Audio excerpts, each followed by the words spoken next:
Even in death, John McAfee remains to be the same fascinating character that he's been since the beginning of his career, which he claimed was at Missouri Pacific Railroad with a fake resume in 1969, where he was routing trains with an IBM computer while tripping on LSD every day.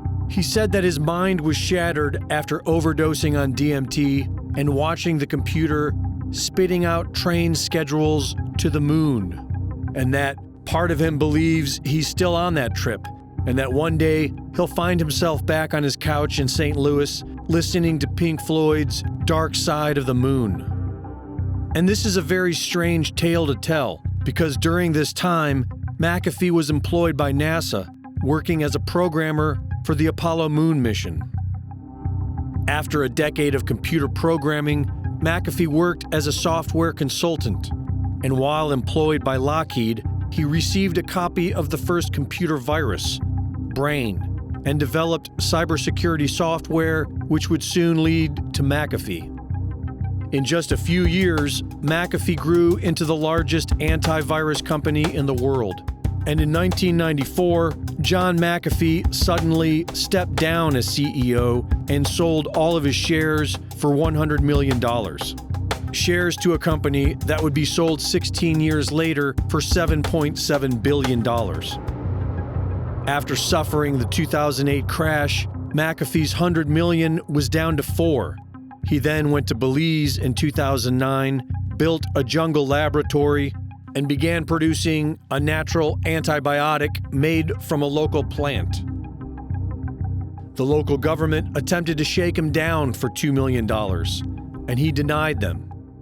A week later, the country's elite gang suppression unit, trained by the FBI, raided McAfee's jungle lab and killed his dog. You killed my fucking dog. McAfee responded by hiring prostitutes, training them to be spies, and delivering spyware to high-ranking members of the Belize government, which gave McAfee incriminating evidence on them. I did find out that the Minister of National Defense was the largest drug trafficker in all of Central America, and the Minister of Immigration, the largest human trafficker. After this, McAfee's remaining dogs were poisoned, his neighbor was killed, and he was blamed for it. He evades arrest and returns to America, where he begins to get heavily involved in libertarian politics, railing against big banks, supporting decentralized cryptocurrency, and warning people of Silicon Valley and big government tyranny.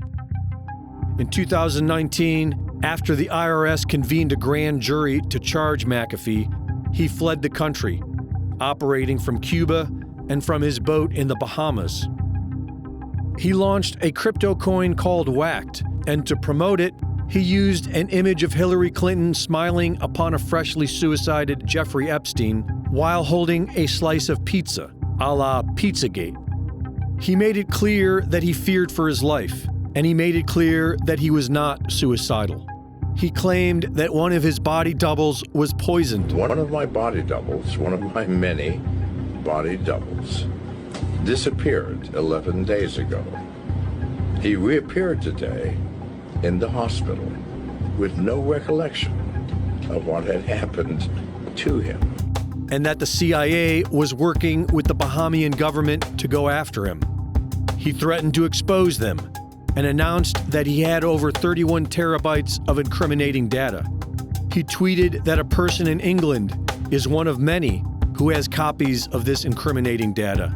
Someone with the Twitter handle @BritBongLogPost, whose account was then suspended, and who messaged McAfee about being under surveillance ever since the tweet.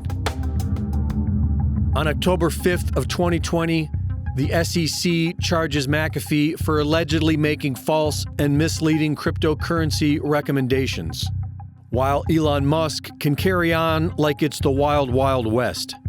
The following day, McAfee was arrested at Barcelona Airport to be extradited to the United States. But before that happens, he dies in police custody.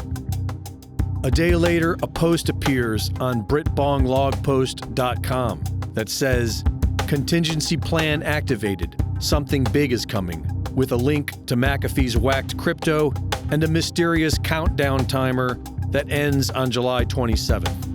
While some suggest this might have something to do with McAfee's 31 terabytes of incriminating data, others claim it's nothing more than a scam for someone to make money.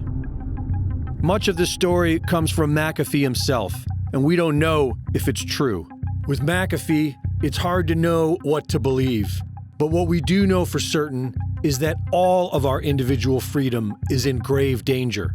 The de facto puppet president tells American citizens that resistance is futile, uses the NSA to spy on the most popular television journalist of all time, and opens the borders, giving away the hard-earned wealth earned by millions of law-abiding citizens who believed in their country. What we know for certain is that if good men continue to do nothing, then America will soon fall, and the spirit of individual freedom will forever be erased from history. For Infowars.com, this is Greg Reese.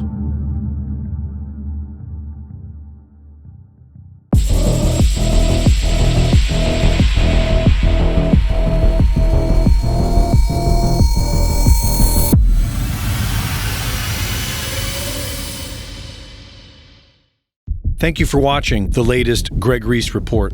Be sure to go to reesereport.com to see my latest videos, sign up for my free newsletter, and subscribe for exclusive content.